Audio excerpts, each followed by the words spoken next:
महादेव म्हणजे साधारण नाही, तीन देवतांपैकी मुख्य देवता आहे। या जगाचा संहार करण्याचं काम ज्यांच्याकडे ते महादेव आहे, मुख्य देवता आहे। नवे नवे ज्ञानोबा सांगतात महादेवांचं वर्णन काय करावं।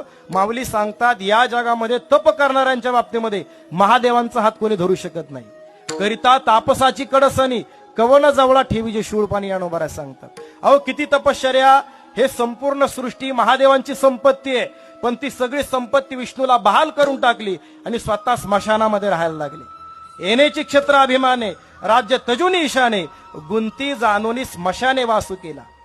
काय तपश्चर्या आहे, काय साधना आहे। महादेव म्हणजे साधारण नाही, तीन देवतांपैकी मुख्य देवता आहे। या जगाचा संहार करण्याचं काम ज्यांच्याकडे ते महादेव आहे, मुख्य देवता आहे। नवे नवे ज्ञानोबा सांगतात महादेवांचं वर्णन काय करावं।